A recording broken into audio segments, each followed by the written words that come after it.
Welcome to Emerson's physics.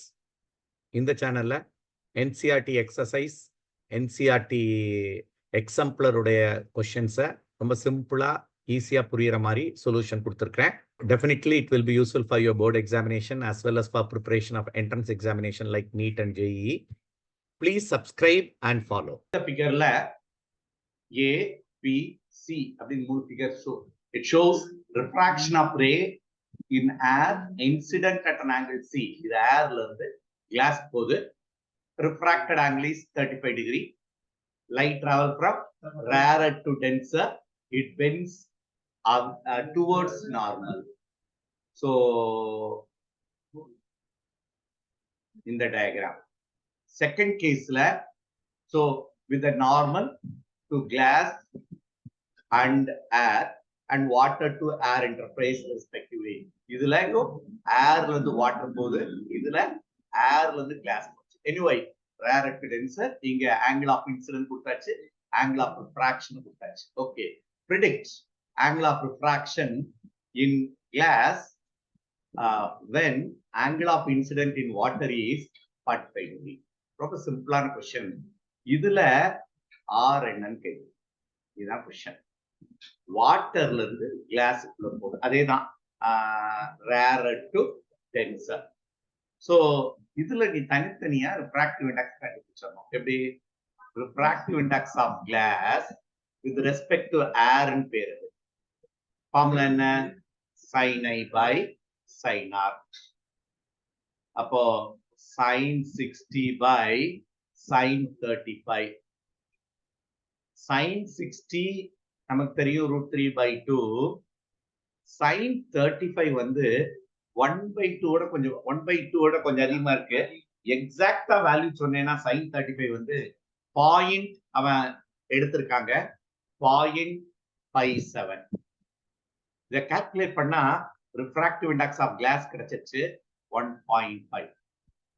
அதே போல இங்கேயும் ரெண்டாவது பாட்டுல நம்ம ரிஃப்ராக்டிவ் இண்டெக்ஸ் ஆஃப் வாட்டர் கண்டுபிடிச்சிடலாம் வித் ரெஸ்பெக்ட் டு ஏர். அதே ஃபார்முலா தான் sin 60 by sin 47. இது sin 60 √3/2, sin 47, sin 45 வந்து 1/√2. இது அதை விட கொஞ்சம் ஹையர் வேல்யூவா இருக்கும். இது என்ன வேல்யூனா 0.65 வந்து 0.65. அப்ப refractive index of water with air is 1.3. நம்ம நேரா ரவுண்டா வச்சுக்கிட்டேன். இப்போ நம்ம என்ன கண்டுபிடிக்கணும்? உனக்கு ஃபார்முலா தெரியும் இதுல. ரிஃப்ராக்டிவ் எந்த மீடியத்துக்குள்ள என்டர் ஆகுது? கிளாஸ். அப்போ நீ கண்டுபிடிக்க போறது refractive index of glass with respect to வாட்டர்னு எழுதணும். which is equal to refractive index of glass with respect to refractive index of water, which is equal to sin 45 by sin R. இது புரிஞ்சுட்டேன்னா போதும். இப்ப எல்லா டேட்டா நம்மகிட்ட இருக்கு. sin R, R is nothing but R னே வச்சுக்க, R calculate பண்ணு, அவ்வளவுதான். அப்போ sin, இப்போ நம்ம இந்த μg வேல்யூ கால்குலேட் பண்ணிட்டோம். with respect to water கண்டுபிடிச்சிட்டோம். இதை நம்ம என்னன்னு எழுதலாம்? 3/2 எழுதிக்க. கிளாஸ் உடைய வேல்யூ 3/2, வாட்டர் உடைய வேல்யூ 4/3. அப்ப 4/3, 3 நியூமரேட்டர் போயிருமா? which is equal to sin 45 என்ன?